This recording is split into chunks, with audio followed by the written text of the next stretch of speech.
الحمد لله وكفى والصلاة والسلام على عباده الذين اصطفى خصوصا على أفضلهم وخاتم النبيين محمد الأمين وعلى آله وصحبه أجمعين. أما بعد فأعوذ بالله من الشيطان الرجيم. بسم الله الرحمن الرحيم. أفتطمعون أن يؤمنوا لكم وقد كان فريق منهم يسمعون كلام الله ثم يحرفونه من بعد ما عقلوه وهم يعلمون. صدق الله العظيم. رب اشرح لي صدري ويسر لي أمري واحلل عقدة من لساني يفقهوا قولي. اللهم ربنا ألهمنا رشدنا وأعذنا من شرور أنفسنا. اللهم أرنا الحق حقا وارزقنا اتباعه وأرنا الباطل باطلا وارزقنا اجتنابه. اللهم وفقنا لما تحب وترضى. اللهم ربنا آنس وحشتنا في قبورنا وارحمنا بالقرآن العظيم. اللهم اجعله لنا إماما ونورا وهدى ورحمة. اللهم ذكرنا منه ما نسينا وعلمنا منه ما جهلنا وارزقنا تلاوته آناء الليل وآناء النهار واجعله لنا حجة يا رب العالمين آمین. اب تک ہم نے سورہ بقرہ کے 8 رکوع اور اس پر مستضاد صرف 3 آیات کا مطالعہ کیا ہے.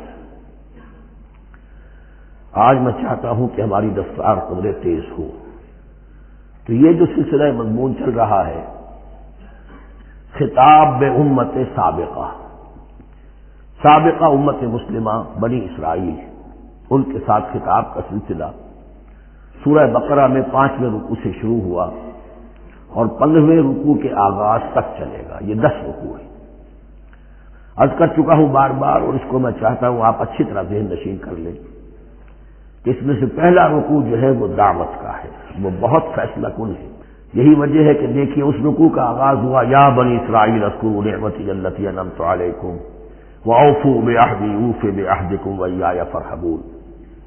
اور خود بخود ظاہر ہو رہا ہے اسلوب کلام سے کہ اگلے رکوع سے بات کا رنگ بدل گیا ہے. یا بنی اسرائیل اذکروا نعمتی التی انعمت علیکم وانی فضلتکم علی العالمین واتقوا یوما لا تجزی نفس عن نفس شیئا ولا يقبل منها شفاعت ولا يؤخذ منها عدل ولا هم ينصرون.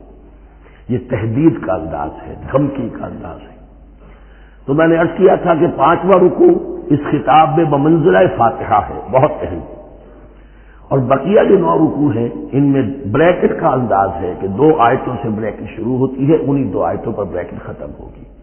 یہ ملامت کا خطاب ہے اور ان کے خلاف ایک مفصل فرض قرارداد جرم جو ہے وائد کی گئی ہے، جس کے نتیجے میں وہ اس منصب سے معزول کر دیے گئے جس پر 2000 برس سے فائز تھے، اور ان کی جگہ پر اب امت محمد، نئی امت مسلمہ علی صاحب الصلاۃ والسلام، اب اس کا نصب، اس کی انسٹالیشن اور اس کی انسٹالیشن سیریمنی کے طور پر تحویل قبلہ کا معاملہ.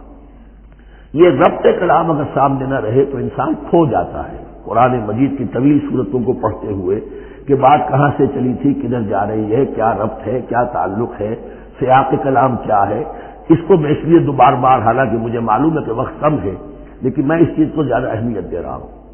اب ان 9 رکوعوں کے مضامین میں کچھ تو واقعات ہیں، تم نے یہ کیا، تم نے یہ کیا، تم نے یہ کیا. ظاہر بات ہے ترجمہ تو کرنا ہوگا، کسی مختصر وضاحت بھی کرنی ہوگی، لیکن ان کے تفصیل میں جانے کی ضرورت نہیں ہے. لیکن آپ نے دیکھا کہ کچھ واقعات کے بعد پھر کچھ ایسے یونیورسل ٹروتھس بیان ہوئے ہیں، ایسے عظیم حقائق کہ جو ابدی حقائق ہیں. ان کا کسی وقت سے، کسی قوم سے، کسی خاص گروہ سے تعلق نہیں. وہ تو اصول ہیں، سنت اللہ ہم انہیں کہہ سکتے ہیں. یہ اللہ کے جو عام قوانین ہیں، قواعد ہیں اس کائنات میں. ایک تو قوانین ہے طبعیہ، فزیکل لاز. ایک مورل لاز ہے کہ جو اس دنیا میں اللہ تعالیٰ کی طرف سے کار فرما ہے. تو جہاں وہ مورل لاز آتے ہیں جنہیں آپ کہا کرتے تھے جب بچپن میں کہانی پڑھی اور کہانی کے بعد لکھا اس کا مورل لیسن کیا ہے، اس کہانی سے سبق کیا حاصل ہوا، تو تھوڑے تھوڑے وقفے کے بعد وہ آیات آتی ہیں کہ جو اس گویا کہ اس سلسلہ کلام کے اندر یہ انتہائی اہمیت کی حامل ہے، اس لیے کہ وہ یونیورسل اہمیت کی حامل ہے اور ان میں در حقیقت ایک رہنمائی پوشیدہ ہے موجودہ امت مسلمہ کے لیے. مثلا جتنا حصہ ہم اب تک پڑھ چکے ہیں ان میں سے پہلے تو وہ آیت یاد کیجیے وَضُرِبَتْ عَلَيْهِمُ الذِّلَّةُ وَالْمَسْكَنَةُ وَبَاءُوا بِغَضَبٍ مِّنَ اللَّهِ. معلوم ہوا کہ ایسا ہو سکتا ہے کہ ایک امت مسلمان ہو, اس پر اللہ کے بڑے فضل ہوئے ہوں, بڑا اکرام ہوا ہو, بہت انعام ہوا ہو, پھر وہ اپنی بے عملی یا بد عملی کے باعث اللہ تعالیٰ کے غضب کی مستحق ہو جائے اور ذلت اور مسکنت اس پر تھوپ دی جائے. یہ ایک یونیورسل ٹروتھ وہاں سے نکل آیا کہ ہمیں سوچنا ہوگا. یہ ایک لمحہ فکریہ ہے امت مسلمہ کیا کہ کیا ہم تو کہیں آج اس پوزیشن میں نہیں ہیں. حدیث میں آپ کو سنا چکا ہوں لَيَأْتِيَنَّ عَلَىٰ أُمَّتِي مَا أَتَىٰ عَلَىٰ بَنِي إِسْرَائِيلَ حَسْبَ النَّعْلِ بِالنَّعْلِ. دوسرا اسی طرح کا یونیورسل ٹروتھ والا مقام تھا آخری جو ہم نے کل پڑھا ہے ثُمَّ قَسَتْ قُلُوبُكُمْ وَهِيَ كَالْحِجَارَةِ أَوْ أَشَدُّ قَسْوَةً. کسی مسلمان امت کا یہ حال بھی ہو سکتا ہے کہ ان کے دل اتنے سخت ہو جائے کہ سختی میں پتھروں کو اور چٹانوں کو مار دے جائے. یہ بھی ایک کیفیت ہے جو سامنے آئی. حالانکہ قوم وہ ہے انی فضلتکم علی العالمین از کجا تاب کجا, لیکن یہ حقیقت بھی ہمارے سامنے آئی کہ یہ چیزیں جو ہیں اپنی جگہ پر امکانات میں سے ہیں. البتہ یہاں ایک بات میں عرض کر دوں کہ اس قساوت قلبی میں پوری امت برابر مسلط جو ہے مبتلا نہیں ہوا کرتی. اس میں امت کے جو قائدین ہوتے ہیں اور امت مسلمہ کے قائدین اس کے علماء ہوتے ہیں, سب سے زیادہ شدت کے ساتھ یہ خرابی ان میں آتی ہے. اس لیے کہ باقی لوگ تو پیروکار ہیں, پیچھے چلتے ہیں, وہ اعتماد کرتے ہیں کہ یہ ہے اللہ کی کتاب کے پڑھنے والے, یہ ہے تورات کے حامل, یہ جانتے ہیں, وہ ان کے پیچھے پیچھے چل رہے ہوتے ہیں. لیکن جو لوگ جان بوجھ کر اللہ کی کتاب میں تحریف کر رہے ہوں انہیں تو پتا ہے ہم کیا کر رہے ہیں. جو لوگ جان بوجھ کر حق کو پہچان کر اس کا انکار کر رہے ہیں انہیں تو پتا ہے کہ ہم کیا کر رہے ہیں. در حقیقت یہ سزا ان پر آتی ہے. یہ بات اب ان آیات میں جو آج ہم پڑھنے چلے ہیں بہت زیادہ واضح ہو جائے گی انشاءاللہ. فرمایا افتطمعون ان یؤمنوا لکم, تو اے مسلمانوں کیا تم یہ توقع رکھتے ہو کہ یہ ایمان لے آئیں گے تم پر, تمہاری بات مان لیں. ظاہر بات ہے مسلمانوں کو توقع تھی کہ مشرکین مکہ تو بہت دور تھے دین سے, توحید سے دور, رسالت کا کوئی تصور ہی نہیں, کتاب ان کے پاس تھی ہی نہیں. یہ تو یہود ہیں اور ان کے پاس تو کتاب رہی ہے, یہ موسیٰ کے ماننے والے ہیں, یہ توحید کے علم بردار ہیں, یہ آخرت کا بھی اقرار کرتے ہیں, تو انہیں جھٹپٹ مان لینا چاہیے. تو جو مسلمانوں کے دل میں, عام مسلمانوں کے دل میں جو حسن ظن تھا, اب در حقیقت یہ اس کو ایڈریس کیا جا رہا ہے. افتطمعون ان یؤمنوا لکم, تمہیں بڑی طمع ہے, کوشش ہے, تمہاری خواہش ہے, آرزو ہے, تمنا ہے, توقع ہے کہ یہ بات مان لے گا تمہاری. وَقَدْ كَانَ فَرِيقٌ مِّنْهُمْ يَسْمَعُونَ كَلَامَ اللَّهِ ثُمَّ يُحَرِّفُونَهُ مِن بَعْدِ مَا عَقَلُوهُ وَهُمْ يَعْلَمُونَ. جبکہ حال یہ ہے کہ ان میں سے ایک جماعت, ایک گروہ وہ بھی ہے کہ جو اللہ کے کلام کو سن کر پھر اس میں تحریف کرتا رہا ہے, اس کے بعد کہ اس کو سمجھ لیتا تھا اور اچھے جان بوجھ کر تحریف کرتا تھا. اب ظاہر بات وہ گروہ کون ہوں گے؟ علماء ہی تو ہیں. عام آدمی تو تحریف نہیں کر سکتا تھا, تحریف کرنے والے تو علماء تھے. افتؤمنون ان یؤمنوا لکم وقد کان فریق منهم یسمعون کلام اللہ ثم یحرفونہ من بعد ما عقلوہ وهم یعلمون. واذا لقوا الذین آمنوا قالوا آمنا. اب دیکھیے ایک بات بڑی عجیب سامنے آئے گی کہ جس طرح منافقین مسلمانوں میں تھے ایسے ہی منافقین یہود میں بھی تھے. یہود میں سے کچھ لوگ ایسے تھے کہ جن پر حق جب منکشف ہو گیا اور کچھ ان کی صالح فطرت بھی تھی, اب وہ آنا چاہتے تھے اسلام کی طرف, لیکن اپنے خاندان کو, گھر والوں کو, اپنے کاروبار کو, اپنے قبیلے کو چھوڑنا بھی ممکن نہیں تھا. اور قبیلوں کی سرداری جو ہے وہ ان کے علماء یہود کے پاس ہے. تو دل ان کے کچھ صاف ساتھ آ چکے تھے اہل ایمان کے, اور جب وہ اہل ایمان سے ملتے تھے تو کبھی کبھی باتیں بھی بتا دیں, ہاں یہ بات جو محمد کہہ رہے یہ تورات میں لکھی ہوئی تھی, واقعی یہ بات یوں ہی تھی. اب اس کے بعد جب وہ جاتے تھے اپنے شیاطین کے پاس, وہی شیاطین ان کے علماء, ان کے بڑے سرکردہ لوگ, تو وہ جا کر انہیں ڈانٹ ڈپٹ کرتے تھے, بے وقوفو یہ کیا کر رہے ہیں تم, یہ بات بتا رہے ہو انہیں تاکہ اللہ کے ہاں جا کر وہ تم پر حجت قائم کرے کہ انہیں پتا تھا اور پھر بھی انہوں نے نہیں مانا. اب یہ ان کا آپس کا مکالمہ ہو رہا ہے. وَإِذَا لَقُوا الَّذِينَ آمَنُوا قَالُوا آمَنَّا. اور ان میں سے کچھ لوگ ہیں کہ جب ملتے ہیں اہل ایمان سے تو وہ کہتے ہیں ہم ایمان لے آئے۔ وَإِذَا خَلَا بَعْضُهُمْ إِلَىٰ بَعْضٍ، اور جب وہ خلوت میں ہوتے ہیں ایک دوسرے کے ساتھ، قالوا، وہ کہتے ہیں أَتُحَدِّثُونَهُمْ، کیا تم بتا رہے ہو ان کو، بِمَا فَتَحَ اللَّهُ عَلَيْكُمْ، وہ باتیں جو اللہ نے کھولی ہیں تم پر، لِيُحَاجُّوكُمْ بِهِ عِندَ رَبِّكُمْ، کہ وہ تم پر حجت قائم کرے تمہارے رب کے پاس، کہ اللہ اس نے مانا تھا کہ ہاں تورات میں یہ ہے، تو تم ذرا عقل سے کام لو، یہ حقیقتیں جو تورات کے ذریعے سے ہمیں معلوم ہے مسلمانوں کو مت بتاؤ۔ اس پر اللہ کا تبصرہ کیا ہے؟ افلا تعقلون، یہ تو ابھی انہی کا قول ختم ہوا کہ کیا تم عقل نہیں ہے کہ تم ایسا بیوقوفی کا کام کر رہے ہو؟ اولا یعلمون، یہ تبصرہ اللہ کا ہے، تو کیا یہ لوگ نہیں جانتے ان اللہ یعلم ما یسرون وما یعلنون، کہ اللہ تو جانتا ہے وہ سب کچھ بھی جو وہ چھپاتے ہیں اور وہ سب کچھ بھی جسے وہ ظاہر کرتے ہیں۔ تو چاہے یہ باتیں مسلمانوں کو بتاؤ نہ بتاؤ، اللہ کی طرف سے تو محاسبہ ہو ہی جانا ہے، لہذا یہ بھی ان کی ناسمجھی کی دلیل ہے۔ اب آ رہی ہے وہ اصل اہم بات جو میں نے آج ابتدا میں بیان کر دی تھی، وَمِنْهُمْ أُمِّيُّونَ، ان میں سے بھی ایک طبقہ تو ہے ان پڑھ لوگوں کا۔ اب دیکھیے امی اصل میں تو ایک طرح سے کہنا چاہیے کہ مشرکین عرب کے لیے لفظ ہے قرآن مجید میں، کیوں؟ ان کے اندر پڑھنے لکھنے کا رواج بھی نہیں تھا، کوئی آسمانی کتاب بھی ان کے پاس نہیں تھی۔ لیکن اب یہود کے بارے میں کہا جا رہا ہے، جیسے آج مسلمان ہیں کہ اکثر و بیشتر مسلمان تو جاہل ہیں، چاہے پی ایچ ڈی کیا ہوا، پی ایچ ڈی تو فزکس میں کیا ہوا ہے، قرآن کی الف بیتیں نہیں آتی، دین کے جو ہے مبادی تک سے ناواقف ہیں، بہت پڑھے لکھے، اس کو ہمارے بعض لوگ کہتے ہیں پڑھے لکھے جاہل۔ آج کی عظیم اکثریت مسلمانوں کے پڑھے لکھے مسلمانوں کی وہ پڑھے لکھے جاہلوں پر مشتمل ہے، اس میں شامل کر لیجئے ہماری اکثریت جو ہے ہی بغیر پڑھی لکھی۔ تو اب انہیں کیا پتا، وہ تو سارا اعتماد کریں گے علماء پر، کوئی بریلوی ہے بریلوی علماء پر اعتماد کریں گے، کوئی دیوبندی ہے وہ دیوبندی علماء پر اعتماد کریں گے، کوئی اہل حدیث ہے وہ اہل حدیث علماء پر اعتماد کریں گے۔ منہم امیون، اب امیون کا سہارا کیا ہوتا ہے؟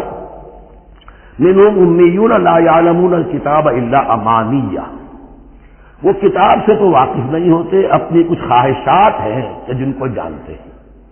یہ خواہشات بعد میں کھل جائے گا، یہ خواہشات کیا ہیں؟ ہم تو اسرائیلی ہیں، ہم تو اللہ کے محبوب ہیں، ہم تو امت محمد میں ہیں، ہماری تو شفاعت ہو ہی جائے گی، یہ امانی ہے۔ تلک امانیہم، اور ہمیں تو جہنم میں داخل کیا بھی تو تھوڑے سے عرصے کے لیے، ہمیں نکال لیا جائے گا، یہ امانی ہے۔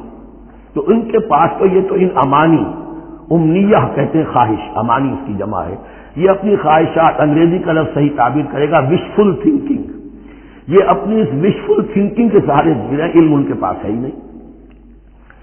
وَإِنْهُمْ إِلَّا يَظُنُّونَ، اور وہ نہیں کچھ کر رہے مگر ظن و تخمین، گمان ہے، ان کے اپنے من گھڑت خیالات ہیں۔ فَوَيْلٌ لِّلَّذِينَ يَكْتُبُونَ الْكِتَابَ بِأَيْدِيهِمْ، تو اصل ہلاکت اور بربادی اور ویل کے بارے میں بعض روایات یہ بھی آئی ہیں کہ وہ جہنم کا وہ طبقہ ہے جس سے خود جہنم پناہ مانگتی ہے، سخت ترین۔ تو وہ ویل، وہ تباہی جو ہے ان کے لیے ہے جو کتاب لکھتے ہیں اپنے ہاتھ سے، ثم یقولون ھذا من عند اللہ، اور پھر کہتے ہیں یہ اللہ کی طرف سے ہے، لیشتروا بہ ثمنا قلیلا، تاکہ حاصل کر لیں اس سے کچھ بڑی گھٹیا سی حقیر سی قیمت، یعنی فتویٰ نویسی جس کا معاملہ ہے۔ اب کوئی شخص آیا، اس نے ایک رائے پوچھی، انہوں نے اپنا جو بھی ہے وہ لکھا، کہا یہی دین کا تقاضا ہے، بس یہی علم ہے، یہی اللہ کی بات ہے۔ اب اس میں کتنا کچھ واقعتاً انہوں نے صحیح بات کہی ہے، کتنی ہٹ درمی سے کام لیا ہے، کتنی کسی رشوت کے مبنی کو رائے دی ہے، خود بدلتے رہے قرآن کو بدل دیتے ہیں، ہوئے کس درجہ فقیحان حرم بے توفیق۔ تو یہ ان کے علماء کا کردار تھا۔ ثم یقولون ھذا من عند اللہ لیشتروا بہ ثمنا قلیلا فویل لہم مما کتبت ایدیہم، تو ہلاکت اور بربادی ہے ان کے لیے اس چیز سے کہ جو ان کے ہاتھوں نے لکھی، وویل لہم مما یکسبون، اور ان کے لیے ہلاکت اور بربادی ہے اس کمائی سے جو وہ کر رہے ہیں۔ یہ سارا دھندا جو ہے فتویٰ فروشی کا اور دین فروشی کا، اس کے لیے تباہی وہ اپنے لیے مول لے رہے ہیں، اس سے کوئی ان کو اللہ تعالیٰ کے ہاں کوئی اجر و ثواب نہیں ملے گا۔ وقالوا، اب یہ آگے امانی، وقالوا لن تمسنا النار الا ایاما معدودہ، وہ کہتے ہیں ہمیں تو آگ چھو ہی نہیں سکتی. ہاں گنتی کے چند دن، صرف یہ کہ دوسروں کی آنکھوں میں دھول جھونکنے کے لیے کہ کوئی اعتراض نہ کر دے اللہ ہمیں آگ میں پھینکا جا رہا اور ان کو نہیں پھینکا جا رہا، یہ ہم سے بھی بدتر سے کردار میں، تو شاید ان کا منہ بند کرنے کے لیے چند دن کے لیے ہمیں جہنم میں ڈال دیں گے، پھر فوراً نکال لیں گے.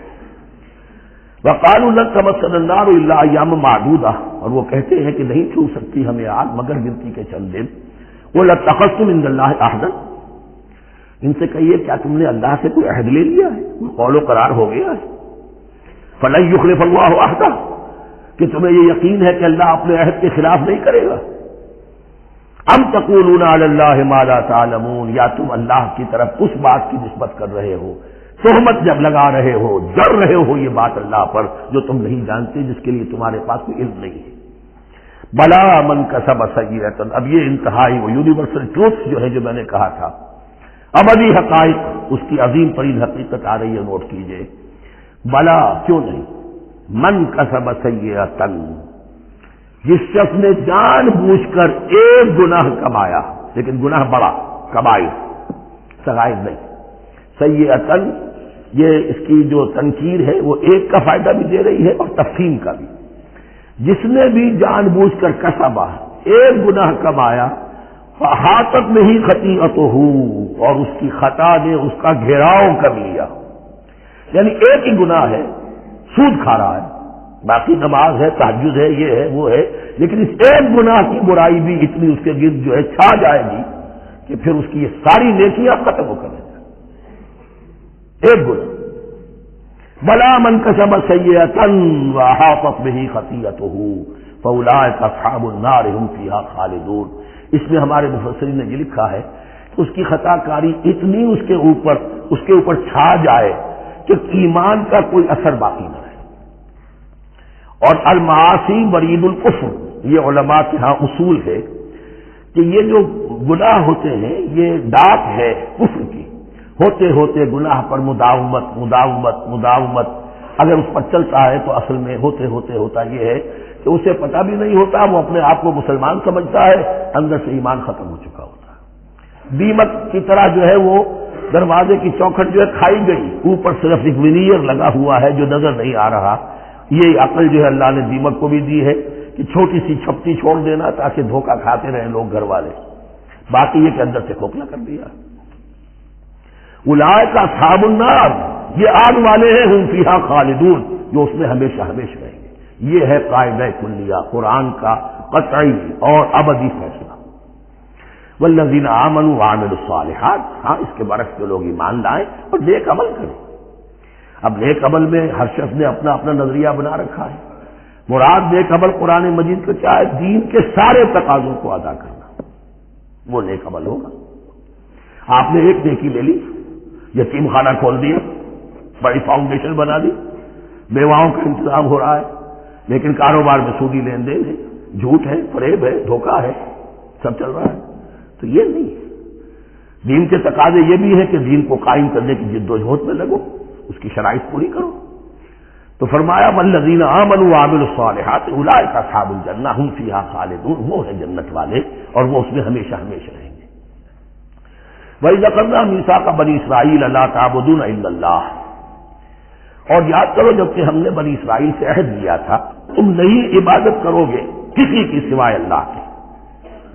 وَبِالْوَالِدَيْنِ إِحْسَانًا، اور اس کے ساتھ دوسرا حکم، اور یہ اہم مقام ہے کہ اللہ کے حق کے فوراً بعد والدین کے حق کا ذکر قرآن مجید میں 4 مقامات پر آیا. ان میں سے ایک مقام یہ ہے وَبِالْوَالِدَيْنِ إِحْسَانًا، والدین کے ساتھ نیک سلوک کرو گے.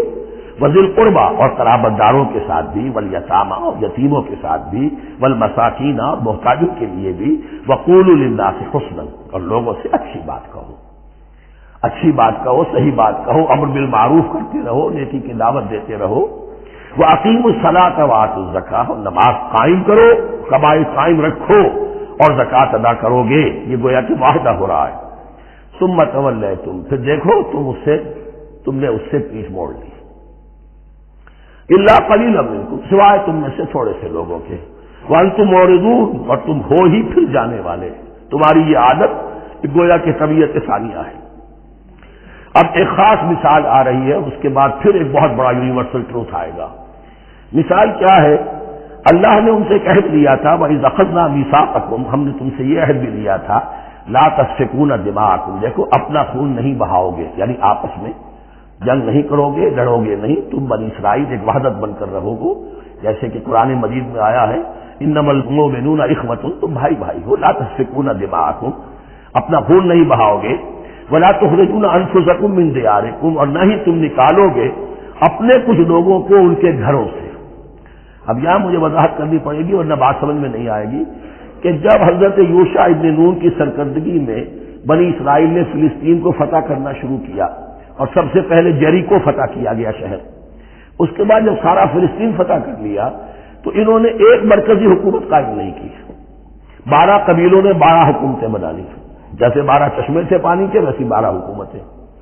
اب ظاہر بات ہے جہاں 12 حکومتیں ہوں گی تو وہ طوائف الملوکی جس کو کہتے ہیں، آپس کی کھٹپٹ ہوتی تھی، جنگیں ہوتی تھی، پھر ان میں سے ایک دوسرے پر حملہ کر کے وہاں کے لوگوں کو نکال باہر کرتے تھے، بھاگنے پر مجبور کر دیتے تھے، تو یہ تھی ان کی کیفیت۔ لیکن اس کے بعد پھر جب وہ لوگ چلے گئے کہیں کفار کے ملک میں چلے گئے، اب کفار میں جو ہے ان کو لا کر اور ان کے سامنے ان کے ہاں بیچنا چاہا، کیونکہ غلام بن گئے وہاں جا کر، یا انہوں نے غلام بنا لیا، تو اب فدیہ دے کر چھڑا رہے ہیں کہ ہمیں حکم دیا گیا ہے کہ جو بھی تمہارا اسرائیلی بھائی ہو اس کو فدیہ دے کر چھڑا لو اگر کہیں وہ اسیر ہو جائے۔ تو ایک حکم کو تو مانا نہیں اور دوسرے پر عمل ہو رہا ہے۔ حکم تو یہ تھا کہ آپس میں خون ریزی کرو ہی نہیں، وہ اس حکم کو تو توڑ دیا، لیکن بڑے متقیانہ انداز میں اب جو اس وقت اس کی وجہ سے جو غلام بن گئے یا اسیر ہو گئے اب ان کو چھڑوا رہے کہ اللہ کا حکم ہے، شریعت کا حکم ہے۔ یہ ہے وہ تضاد جو مسلمان امتوں کے اندر ہو جاتا ہے، اس پر آئے گا وہ یونیورسل ٹروتھ۔ وَإِذْ أَخَذْنَا مِيثَاقَكُمْ لَا يَسْتَسْفِكُونَ دِمَاءَكُمْ، یاد کرو جب ہم نے تم سے عہد لیا تھا کہ تم اپنا خون نہیں بہاؤ گے، وَلَا تُخْرِجُونَ أَنفُسَكُم مِّن دِيَارِكُمْ، اور نہ ہی تم اپنے آپ کو اپنے لوگوں کو ان کے گھروں سے نکالو گے، ثُمَّ أَقْرَرْتُمْ وَأَنتُمْ تَشْهَدُونَ، پھر تم نے اقرار کیا تھا، اس عہد کو اور قول و قرار کو مان لیا تھا پورے شعور کے ساتھ، تشہدون مانتے ہوئے، ثم انتم ہؤلاء، پھر تم ہی ہو وہ تو تقتلون انفسکم، اپنے ہی لوگوں کو قتل بھی کرتے ہو، وتخرجون فریقا منکم من دیارہم، اور اپنے ہی لوگوں میں سے کچھ لوگوں کو ان کے گھروں سے باہر نکالتے ہو، تظاہرون علیہم بالاسم والعدوان، ان پر چڑھائی کرتے ہو گناہ کے ساتھ بھی اور زیادتی کے ساتھ بھی، وَإِن یاتوکم اسارا، اور اگر وہ قیدی بن کر تمہارے پاس آتے ہیں تفادوہم، تو اب تم ان کا فدیہ دے کر انہیں چھڑاتے ہو، وَهُوَ مُحَرَّمٌ عَلَيْكُمْ إِخْرَاجُهُمْ، حالانکہ ان کا تو نکالنا ہی تم پر حرام کیا گیا تھا۔ اب یہ واقعہ آپ نے پڑھ لیا، سمجھ لیا، اب دیکھیے اس سے جو سبق ہے، مورل لیسن ہے جو ابدی ہے، أَفَتُؤْمِنُونَ بِبَعْضِ الْكِتَابِ وَتَكْفُرُونَ بِبَعْضٍ، تو کیا تم ہماری شریعت کے ایک حصے کو مانتے ہو اور ایک کو نہیں مانتے؟ اب دیکھیے یہ الفاظ اب ہوں گے تعویل عام، جہاں کہیں بھی یہ طرز عمل ہوگا تو یہ آیت اس کو کور کرے گی۔ افتؤمنون ببعض الکتاب وتکفرون ببعض، تو کیا تم مانتے ہو ہماری کتاب کے ایک حصے کو اور ایک کو نہیں مانتے؟ فما جزاء من يفعل ذلك منکم، تو نہیں ہے کوئی سزا اس کی جو یہ حرکت کرے تم میں سے، الا خزي فی الحیات الدنیا، سوائے اس کے کہ دنیا کی زندگی میں رسوائی ہو، ذلت ہو، یوم القیامہ، اور قیامت کے دن یردون الی اشد العذاب، وہ لوٹا دیے جائے شدید ترین عذاب میں، وما اللہ بغافل عما تعملون، اور اللہ تعالیٰ غافل نہیں ہے اس سے جو تم کر رہے ہو۔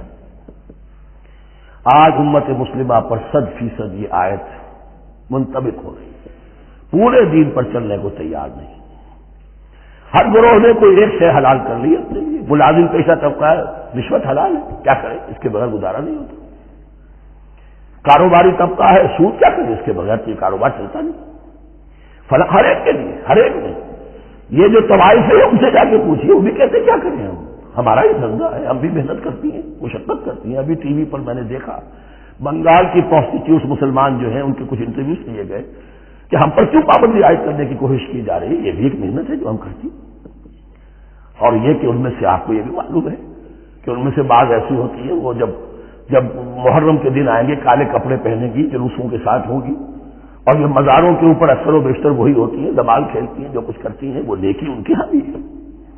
تو نیکی اور بدی کا ایک امتزاج ہے۔ کل دین جب تک وہ نہ ہو تو اس کی سزا یہ ہے خزي فی الحیات الدنیا، وہ ہمارے اوپر ہے۔ ضربت علیہم الذلۃ والمسکنہ، وہ خزي اور وہ ذلت اور مسکنہ تھوپ دی گئی ہے۔ باقی رہ گیا قیامت کا معاملہ، فیوم القیامت یردون الی اشد العذاب، شدید ترین عذاب میں۔ تو اپنے طرز عمل سے تو ہم اس کے مستحق ہو گئے ہیں، باقی اللہ تعالیٰ کی رحمت جو ہے دستگیری فرما لے، اس کا اختیار ہے۔ لیکن دھمکی کا پھر انداز دیکھیے، وَمَا اللَّهُ بِغَافِلٍ عَمَّا تَعْمَلُونَ، اللہ غافل نہیں ہے اس سے جو تم کر رہے ہو۔ ہر سال عمرہ فرما کے آ رہے ہیں، کس رقم سے فرما کر آ رہے ہیں یہ اللہ کو معلوم ہے۔ یہ حلال سے کمائی تھی یا حرام سے؟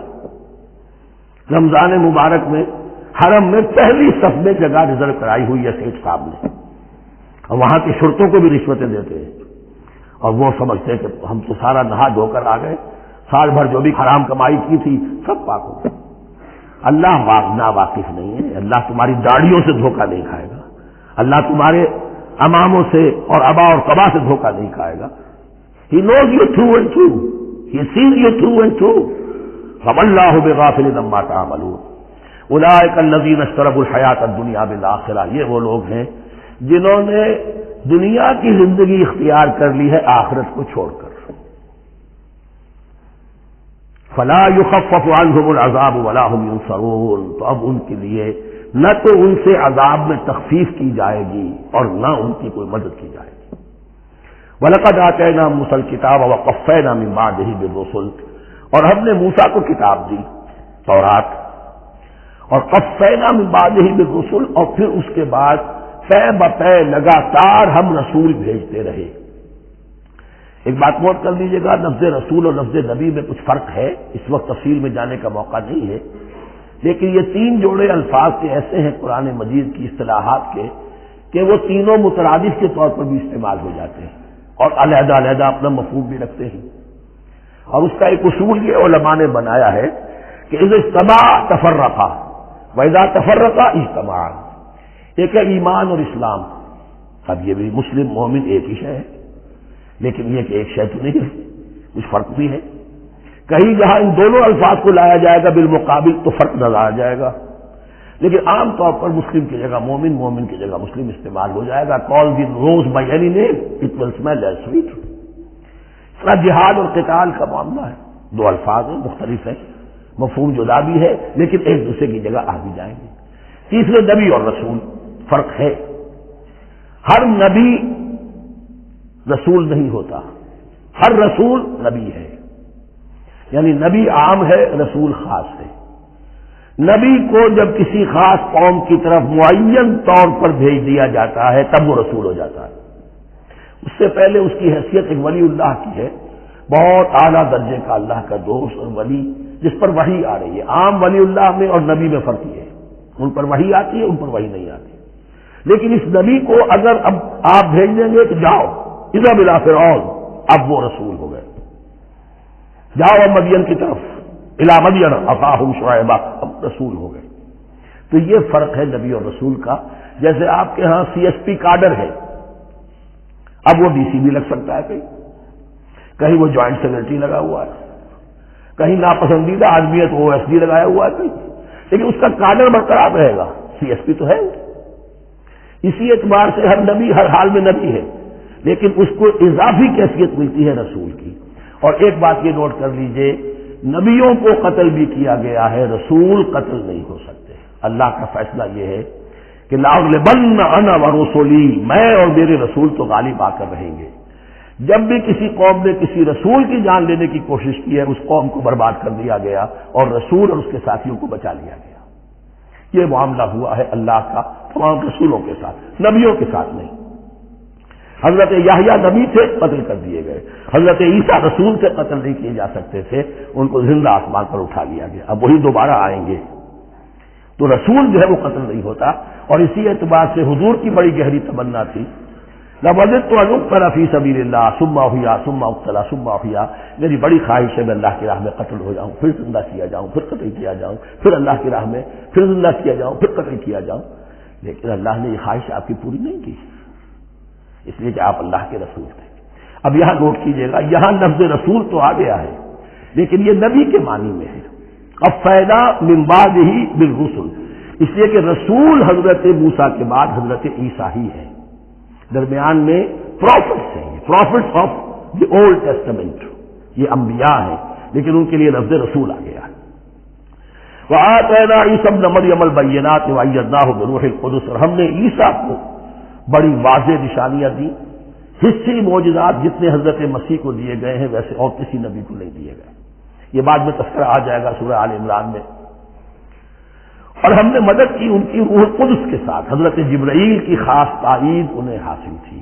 ظاہر بات ہے، میں نے عرض کیا ہے کہ جو معجزہ ہوتا ہے وہ کسی نبی کی اپنی طاقت سے اس کا ظہور نہیں ہوتا، رسول کے کسی طاقت سے، یا کرامت کسی ولی اللہ کے اپنے اختیار میں نہیں ہوتی، یہ اللہ کی طرف سے، اور اس کے لیے ظہور جو ہوتا ہے وہ فرشتوں کے ذریعے سے۔ ایدناہ بروح القدس افکلما جاءکم رسول بما لا تہوی انفسکم، اب یہاں پر تذکرہ ہو رہا ہے جو بھی کچھ یہود نے کیا حضرت مسیح کے ساتھ، وہ چونکہ معلوم ہے اس کا تذکرہ نہیں کیا، صرف اس پر تبصرہ ہو رہا ہے۔ تو جب بھی کبھی تمہارے پاس کوئی رسول آیا بما لا تہوی انفسکم، وہ چیز لے کر جو تمہارے جیوں کو، تمہارے من کو بھائی نہیں، اچھی نہیں لگی، استکبرتم، تم نے استکبار کیا، وہی استکبار جو عزازیل نے کیا تھا اور ابلیس بن گیا، ابا واستکبر، استکبرتم ففریقا کذبتم وفریقا تقتلون، تو کچھ کو تو تم نے صرف ان کی تردید ہی کی اور کچھ کو تم نے قتل بھی کیا، تقتلون، تو یہ انبیاء کے قتل ہو سکتا ہے۔ اور نمبر 2 ایک رائے یہ دی گئی ہے، تقتلون جو ہے قتلتم نہیں آیا ہے، یہ فعل مضارع ہے، اور فعل مضارع کے اندر ایک فعل جاری رہتا ہے، ختم نہیں ہوتا، گویا کہ تم قتل کرنے کی کوشش کرتے رہے۔ بعض لوگوں کی تو جان کے درپے ہو گئے۔ وقالوا قلوبنا غلف، اور انہوں نے کہا ہے کہ ہمارے دل تو غلافوں کے اندر بند ہیں۔ یہ اس کو ملائیے پہلی آیت جو آج ہم نے پڑھی ہے، افتطمعون ان یؤمنوا لکم، تو اے مسلمانوں کیا تم یہ توقع رکھتے ہو اور چاہتے ہو کہ یہ تمہاری بات مان لیں گے؟ ان کی اس خواہش کے جواب میں جو وہ کہتے تھے وہ یہ قول ہے، وقالوا قلوبنا غلف، ہمارے دل غلافوں میں ہے، میاں تمہاری بات ہم پر اثر نہیں کر سکتی، جاؤ کسی اور سے بات کرو۔ آج بھی آپ کو یہ الفاظ سننے کو مل جائیں گے، قلوبنا غلف، ہمارے دل تو غلافوں میں ہے، بڑے مضبوط ہے، مستحکم ہے، تمہاری بات اس میں گھر کر ہی نہیں سکتی۔ بل لعنہم اللہ بکفرہم، یہ ہے طبقہ جس کو یہ کہہ رہے ہیں کہ ہمارے دل محفوظ ہیں اور غلافوں میں ہیں، حقیقت میں تو ان پر لعنت ہو چکی ہے اللہ کی طرف سے ان کے کفر کی وجہ سے۔ فقلیلا ما یؤمنون، تو واقعتاً کم ہی ہوں گے ان میں سے جو ایمان لائیں گے۔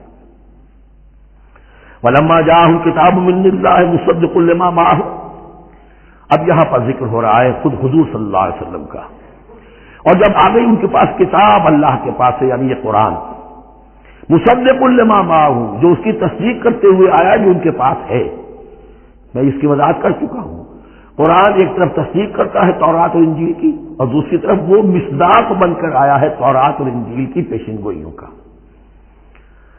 وَكَانُوا مِن قَبْلُ يَسْتَفْتِحُونَ عَلَى الَّذِينَ كَفَرُوا، اور ان کا حال یہ تھا کہ وہ آخری کتاب اور آخری نبی کے حوالے اور واسطے سے اللہ تعالیٰ سے فتح کی دعائیں کیا کرتے تھے کافروں کے خلاف۔ ہوتا کیا تھا کہ یہ 3 قبیلے مدینے میں آ گئے کہ جو یہودی تھے، بنو قینقاع، بنو نضیر اور بنو قریظہ، اسی میں وہاں رہتے تھے اوس اور خزرج جو یمن سے آئے تھے، اصل عربی قبائل تھے، پھر آس پاس کے قبائل بھی تھے، وہ سب کے سب امیین میں سے تھے، ان کے پاس نہ کوئی کتاب، نہ کوئی شریعت، نہ کسی نبوت سے آگاہ۔ اب ان کے آپس میں جب لڑائیاں ہوتی تھیں اور یہ مار کھاتے تھے، سرمایہ دار تھے، دولت والے تھے، عام طور پر بزدل تھے، لہذا جب بھی کبھی مقابلہ ہوتا تھا مار کھاتے تھے، تو وہاں یہ کہا کرتے تھے کہ ابھی تو تم ہمیں مار لیتے ہو، دبا لیتے ہو، نبی آخری زمان کی آنے کا وقت آ چکا ہے، وہ نئی کتاب لے کر آئیں گے، جب وہ آئیں گے ہم ان کے ساتھ ہو کر جب تم سے جنگ کریں گے تو تم ہمیں شکست نہیں دے سکو گے، ہمیں فتح حاصل ہوگی۔ اور دعا کیا کرتے تھے اللہ اس نبی آخر زمان کا ظہور جلد ہو تاکہ اس کے واسطے سے اور اس کے ذریعے سے اس کے صدقے ہمیں فتح مل سکے، یہ دعائیں تھیں۔ کیونکہ خزرج اور اوس کے لوگوں نے ان کی یہ دعائیں سنی ہوئی تھیں، یہی وجہ ہے کہ حج میں سن 11 نبوی کے حج میں یا سن 10 نبوی کے حج میں جب وہاں پر 6 آدمیوں سے حضور نے بات کی جو خزرج کے تھے سب کے سب، انہوں نے کلنکھیوں سے ایک دوسرے کو دیکھا، معلوم ہوتا ہے یہ وہی نبی ہے جن کا ذکر یہ یہودی کرتے ہیں۔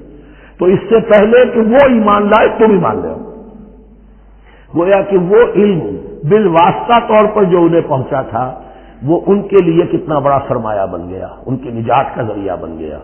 اور وہ علم جو ان کے پاس تھا تعصب کی وجہ سے اور تکبر کی وجہ سے وہ اسی طرح رہ گئے۔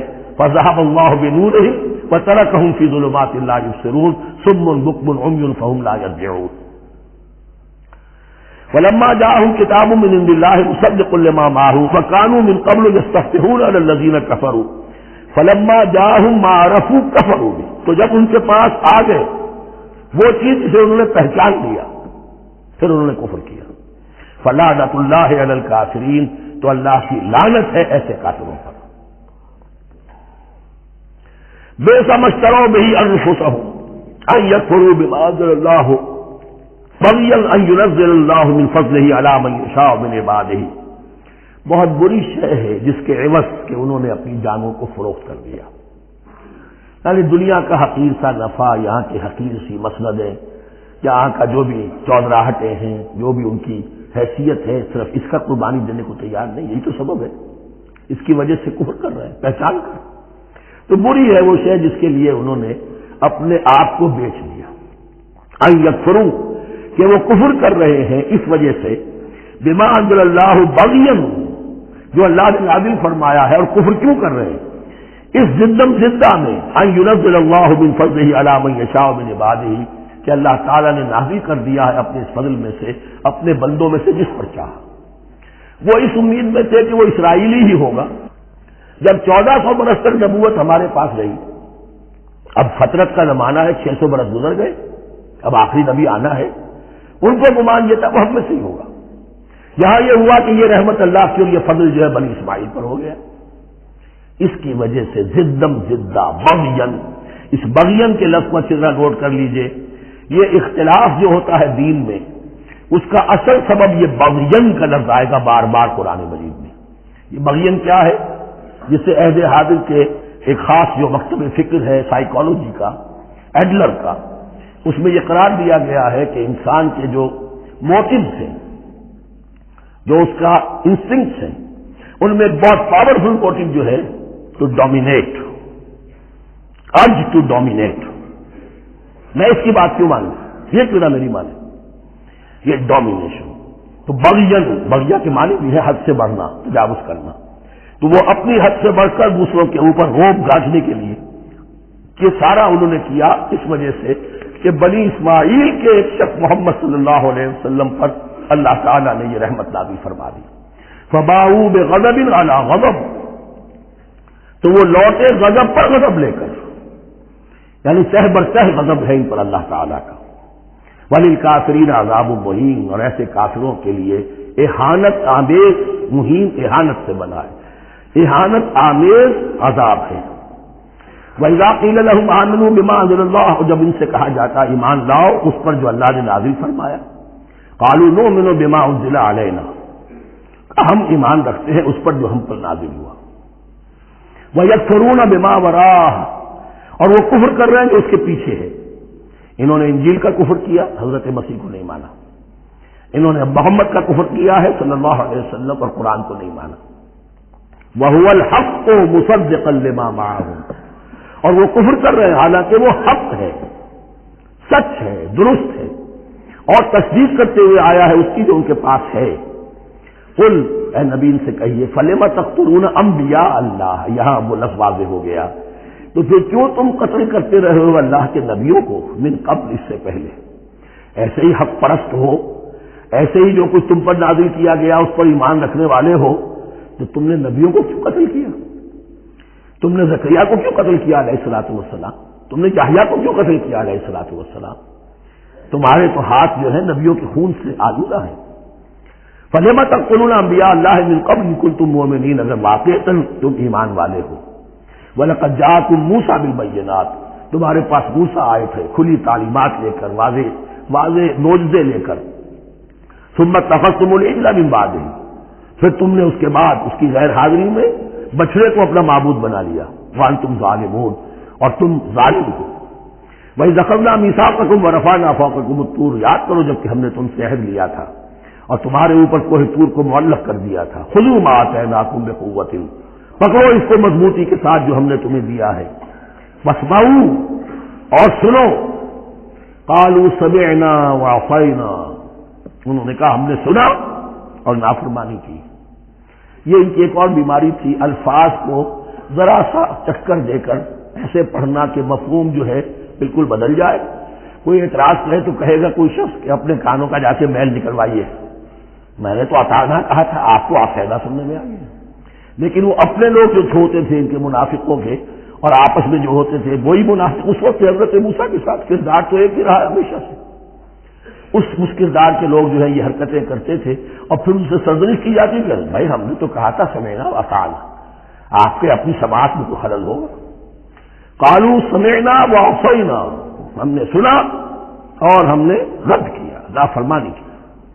وَأُشْرِبُوا فِي قُلُوبِهِمُ الْعِجْلَ بِكُفْرِهِمْ، اور ان کے اس کفر کی پاداش میں یا کفران نعمت کی سزا کے طور پر ان کے دلوں میں بچڑے کی محبت اور تقدس جو ہے وہ پلا دیا گیا۔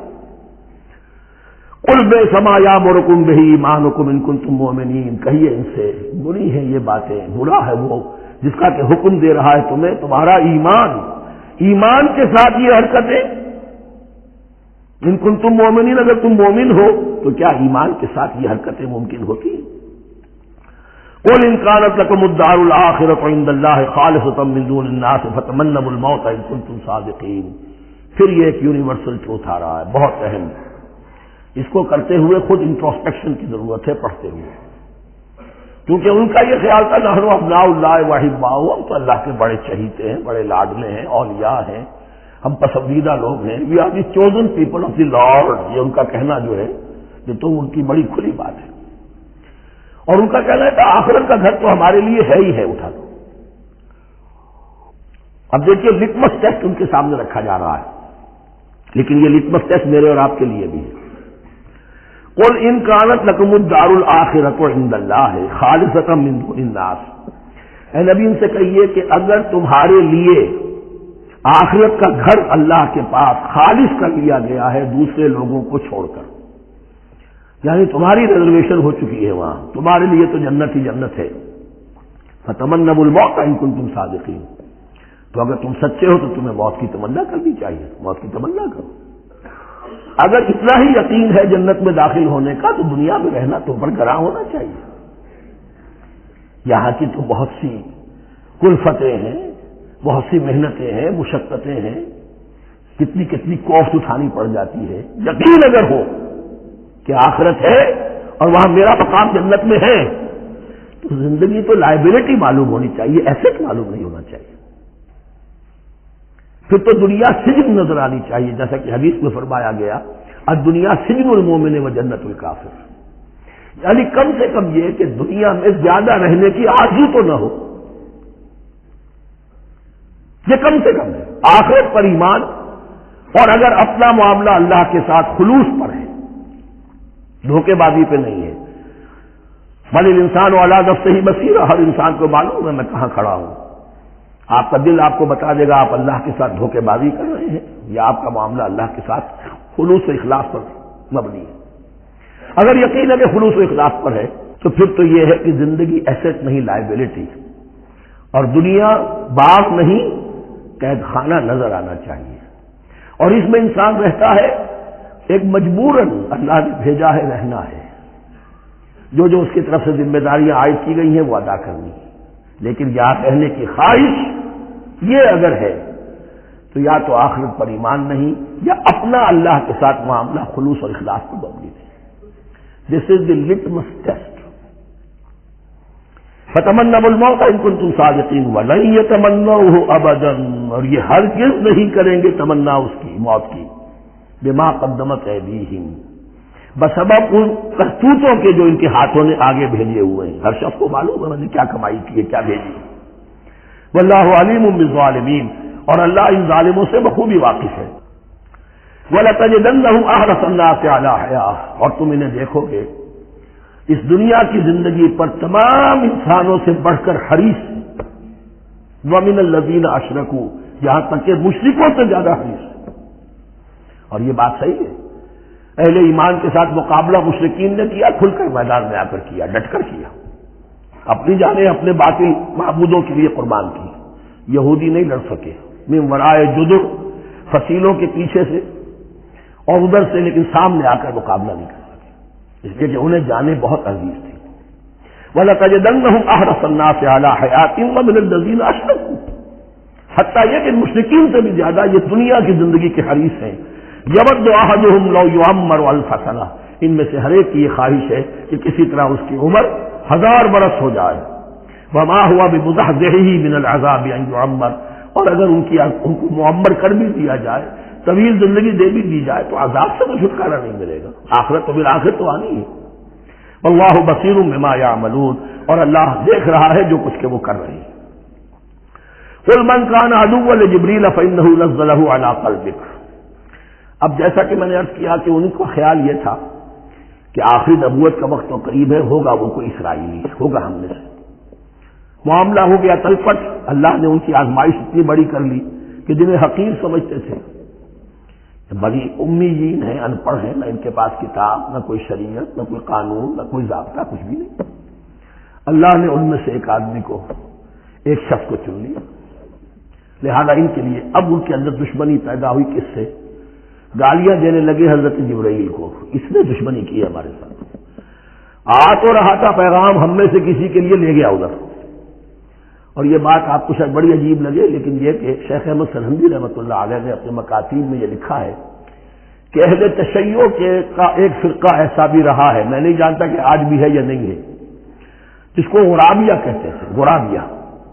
ان کا عقیدہ یہ تھا کہ حضرت محمد صلی اللہ علیہ وسلم اور حضرت علی رضی اللہ تعالی عنہ، ان کی ارواح بالکل ایک دوسرے کے ایسے مشابہ تھیں جیسے ایک کوا دوسرے کوے کے مشابہ ہوتا ہے، غراب کوے کو کہتے ہیں۔ جبریل دھوکہ کھا گئے، وہ وہی اللہ نے بھیجی تھی علی کے لیے، لے گئے محمد کے پاس صلی اللہ علیہ وسلم۔ تو یہ بات جو شیخ احمد سرہندی کی لکھی ہوئی غرابیہ فرقہ ان کا، مجھے یہ نہیں معلوم کہ اب بھی ہے یا نہیں، لیکن یہ بات یہود کے ہاں جو ہے وہ موجود تھی۔ اور بات جان لیجئے، لَيَأْتِيَنَّ عَلَىٰ أُمَّتِي مَا أَتَىٰ عَلَىٰ بَنِي إِسْرَائِيلَ حَظْوَ النَّعْلِ بِالنَّعْلِ، اس کی حقیقت اور سے اور منکشف ہوتی چلی جائے گی۔ تو اب یہاں فرمایا قُلْ مَنْ كَانَ عَدُوًّا لِجِبْرِيلَ، اے نبی کہہ دیجئے جو کوئی بھی دشمن ہو گیا ہو جبرائیل کا، فَإِنَّهُ نَزَّلَهُ عَلَىٰ قَلْبِكَ بِإِذْنِ اللَّهِ، تو اس نے تو نازل کیا ہے اس قرآن کو آپ کے دل پر اللہ کے حکم سے، جبرائیل کا اپنا اختیار سے نہیں تھا۔ مُصَدِّقًا لِمَا بَيْنَ يَدَيْهِ، اور یہ تصدیق کرتے ہوئے آیا ہے اس کی جو اس کے سامنے موجود ہے، وَهُدًى وَبُشْرَىٰ لِلْمُؤْمِنِينَ، اور بشارت ہے اہل ایمان کے لیے۔ اور اس کے بعد اب فرمایا جا رہا ہے کہ اللہ اور اس کے رسول اور اس کے ملائکہ یہ ایک آرگینک ہول ہیں، یہ ایک جماعت ہے، ان میں کوئی رکھنا نہیں ہو سکتا، ان میں کوئی اختلاف نہیں ہو سکتا۔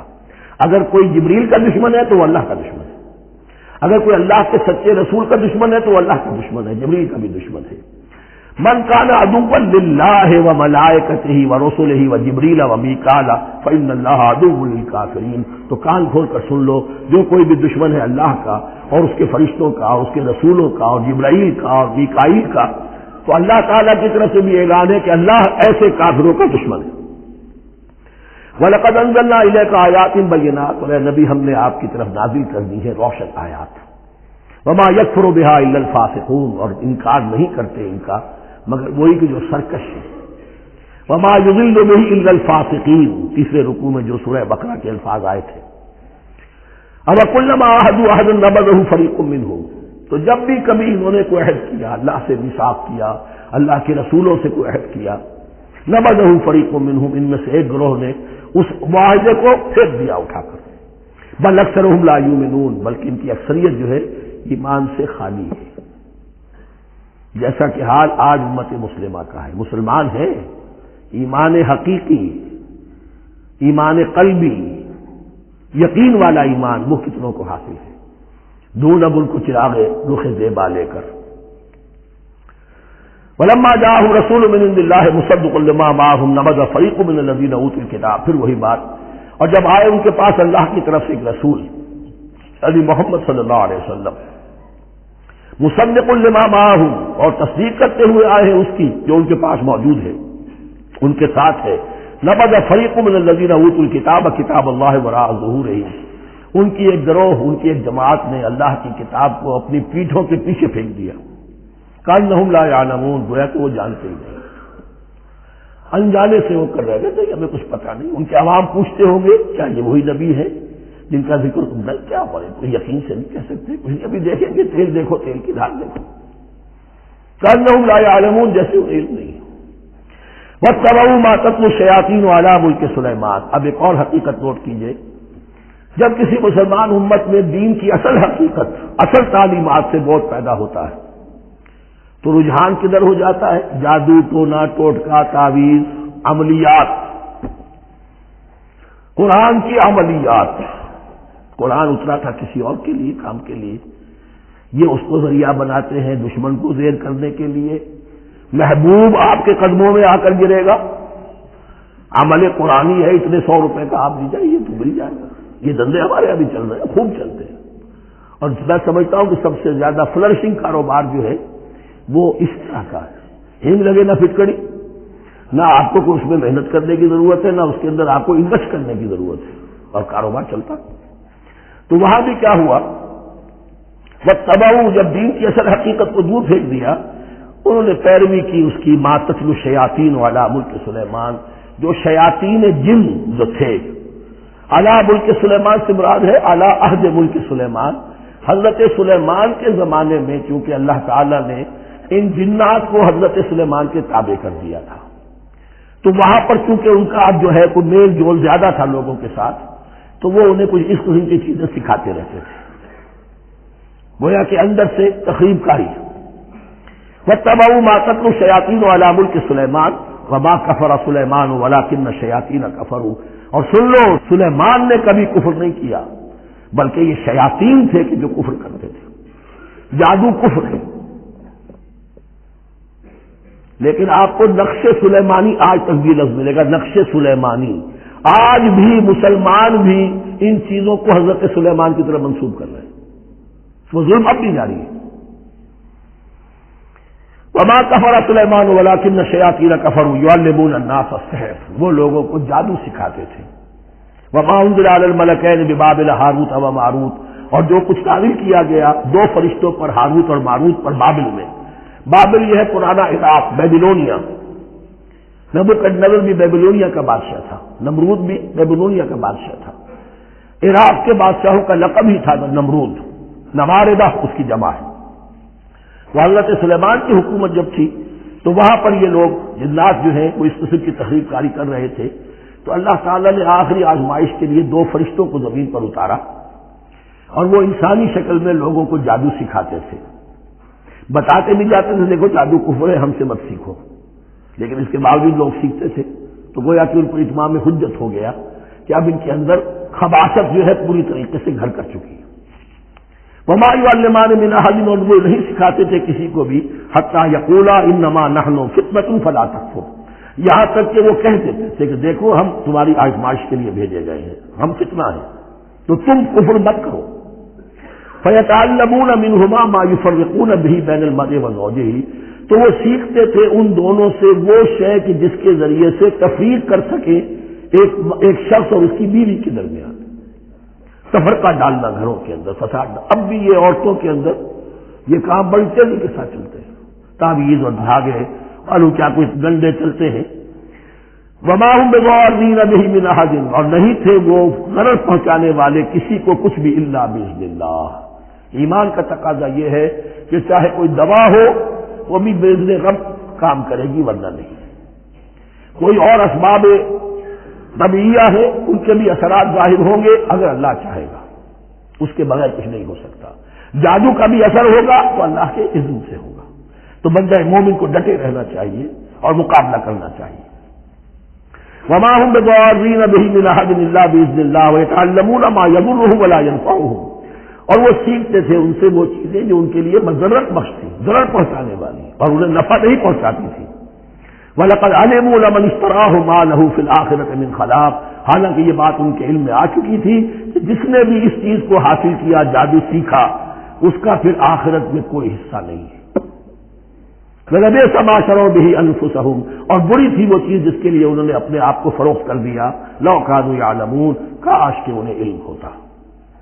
وَلَوْ أَنَّهُمْ آمَنُوا وَاتَّقَوْا، اور اگر وہ ایمان رکھتے اور تقوی کی روش اختیار کرتے، لَمَثُوبَةٌ مِّنْ عِندِ اللَّهِ خَيْرٌ، تو بدلہ پاتے اللہ کی طرف سے بہت ہی اچھا، بہت خیر۔ لَوْ كَانُوا يَعْلَمُونَ، کاش کہ ان کو معلوم ہوتا۔ یا ایھا الذین آمنوا لا تقولوا راعنا وقولوا انظرنا واسمعوا، اب ایک اور مثال ان کی، وہ تو تھے منافقین بنی اسرائیل جن کا ذکر ہوا، سمعنا وعصینا۔ اب یہاں یہ منافقین جو یہاں پر مسلمانوں میں شامل ہو گئے تھے، یہود کے زیر اثر لوگ، اور آ گئے ہیں مسلمانوں میں بھی، اب ان کا معاملہ کیا تھا؟ جب حضور صلی اللہ علیہ وسلم کی محفل میں بیٹھتے تھے تو جیسے ہوتا ہے، آپ نے کوئی بات فرمائی تو اگر فرض کیجئے کہ ادھر کے لوگوں نے نہیں سنی، بات سمجھ میں نہیں آئی، تو وہ ان سے درخواست کرتے تھے رعاینا، حضور ذرا ہماری رعایت کیجئے، بات کو دوبارہ دہرا دیجئے، ہماری سمجھ میں نہیں آیا۔ اب اس کا وہ کیا کرتے تھے یہودی، یا یہ ان کے یہودیوں کے زیر اثر منافقین، رعاینا، اے ہمارے چرواہے، وہ آپ کے دل میں خوش ہو رہے ہیں، خباثت نفس اس کو غذا مل رہی ہے، ہم نے تو رعاینا کہہ دیا۔ کسی نے اگر ٹوک دیا، بابا میں نے رعاینا کہا تھا، معلوم ہوتا آپ کی سماعت میں کوئی خلل پیدا ہو چکا ہے، یہ انداز۔ تو مسلمانوں سے کہا جا رہا ہے، یہ واحد آیت ہے اس پورے سلسلے میں جس میں خطاب یا ایھا الذین آمنوا سے ہے، لیکن اصل میں روئے سخن اب بھی بنی اسرائیل کی شرارت ہے۔ یا ایھا الذین آمنوا لا تقولوا راعنا وقولوا انظرنا واسمعوا، دیکھو تم اس لفظ کو چھوڑ دو، اے اہل ایمان تم مت کہا کرو راعنا، تم کہا کرو انظرنا، اے نبی ہماری طرف توجہ فرمائیے، یا ہمیں مہلت دیجیے۔ نظر کے دونوں معنی ہیں، دیکھنا ہمیں دیکھیے، اور انتظار بھی اسی سے بنا ہے، ذرا سی مہلت دیجیے۔ واسمعوا، اور دوسرے یہ کہ توجہ سے سنا کرو تاکہ دوبارہ پوچھنے کی ضرورت ہی پیش نہ آئے۔ وللکافرین عذاب الیم، اور ان کافروں کے لیے تو دردناک عذاب ہے۔ ما یود الذین کفروا من اہل الکتاب ولا المشرکین ان ینزل علیکم من خیر من ربکم، اور نہیں چاہتے وہ لوگ کہ جنہوں نے کفر کیا ہے اہل کتاب میں سے اور مشرکین میں سے بھی، کہ نازل ہو تم پر کوئی بھی خیر تمہارے رب کی طرف سے۔ یہ اہل کتاب بھی اور مشرکین مکہ بھی یہ جل رہے ہیں حسد میں، حسد کی آگ میں، کہ یہ کلام پاک تمہیں کیوں دے دیا گیا، یہ آخری منصب نبوت کا جو ہے خاتم النبیین، یہ منصب جو ہے یہ نہیں کیوں مل گیا۔ وہ نہیں چاہتے کہ کوئی بھی خیر اللہ کی طرف سے تمہیں ملے۔ واللہ یختص برحمتہ من یشاء، حالانکہ یہ اللہ کا پریروگیٹو ہے، اللہ کا فیصلہ ہے، اللہ خاص کر لیتا ہے اپنی رحمت کے لیے جس کو چاہے، یہ اس کا فیصلہ ہے۔ واللہ ذو الفضل العظیم، اور اللہ تعالیٰ بڑے فضل والا ہے۔ ما ننسخ من آیت او ننسها نأت بخیر منها او مثلها، ہم نہیں منسوخ کرتے کسی بھی آیت کو یا اسے بھلواتے۔ ایک تو ہے ننسخ، منسوخ کر دینا، ایک ہے حافظے سے ہی کسی کے محو کر دینا۔ ما ننسخ من آیت او ننسها نأت بخیر منها، تو ہم اس کی جگہ پر اس سے بہتر لے آتے ہیں، او مثلها یا ویسی ہی لے آتے ہیں۔ الم تعلم ان اللہ علی کل شیء قدیر، کیا تم یہ نہیں جانتے کہ اللہ تعالیٰ ہر چیز پر قدرت رکھتا ہے، اسے ہر شے کا اختیار ہے۔ الم تعلم ان اللہ لہ ملک السماوات والارض، کیا تم نہیں جانتے کہ اللہ کے لیے ہی اختیار مطلق ہے، بادشاہی ہے آسمانوں اور زمین کی۔